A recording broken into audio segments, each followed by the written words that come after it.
गया से पैदल। हम जानते कि गया से पैदल डहरी। अच्छा ये गा दे कि दूसर गाई ये गाई।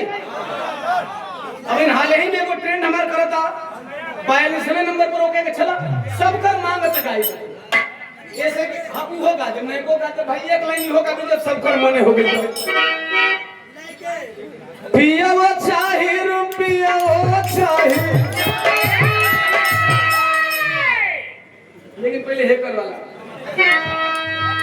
गया ले पैदल आगे ले कहीं पीजी पकड़ो तभी हो बंद हो चल चल पैदल चल चला था शिल्पी राज कहले कि गीत हमार करीब कैला से पहले कलकत्ता गैंग ने बनाए उसी टाइम वायरल हो गई थी स्टूडियो वर्जन। और वो बात जाने के साथ कहता नहीं हां भैया। अभी हमारे भाई सोलंकी जी से सुने बबीता किन्नर। वाह वाह वाह। बबीता किन्नर का पहचान वाले गीत का नाम गुलरी का फूल। साला गीत वैसन हो जो कलाकार का साथ साथ कई कलाकारों का तकदीर बदल दे।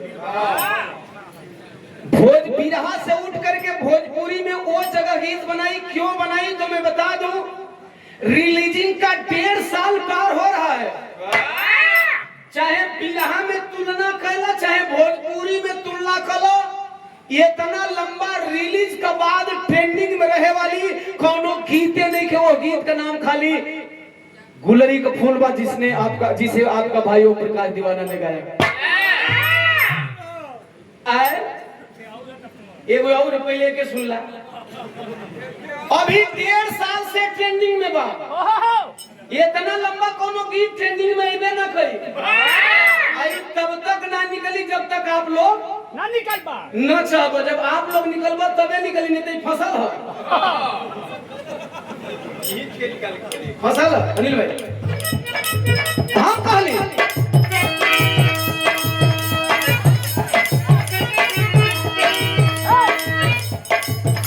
ए पलम जी हो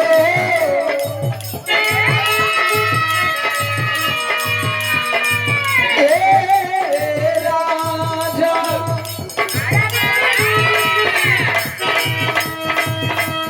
छोड़ी कवता हरी हरिया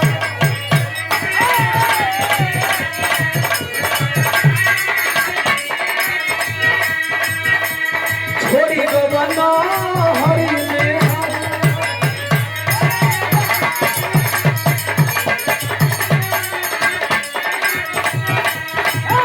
शिल्पी आने से कहा करी अरे छोड़ी कवता हरी हरिया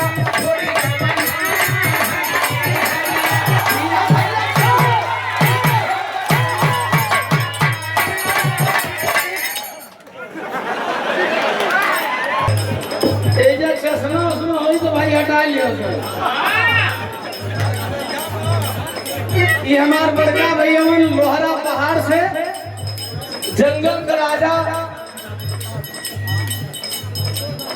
नगीना यादव उदय और नगीना भैया का बड़ा बड़ दोस्ती है। 500 रुपया दे के सम्मान में छोटे भाई की तरह हमेशा मानते हैं। साथ एक बार भी ना फरिया एक बार और चला तो तू लोग का इच्छा है तो वैसे रात भर में हमें एक बार हिलाते हैं दोबारा हिलवा ना करी। अरे यार काम मत दो अगर हिलवाने वाले का मन हो जाए तो हम रात भर हिला देंगे। इतना कमजोरो ना है एक बार जिनके मन से हिला देने दोबारा हिलाओ कौन करी छे ना भाई तो कहला करत बोलो ये मानो भाई लोग ना कर दिया था ठीक है। अरे कवनी सवातिया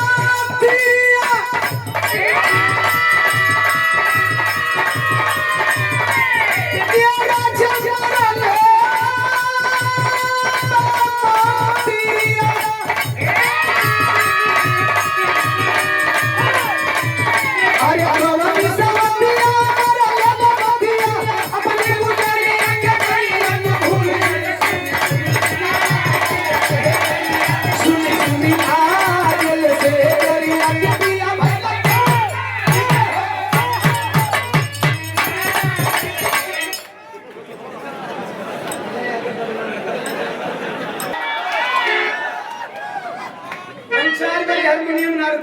यार।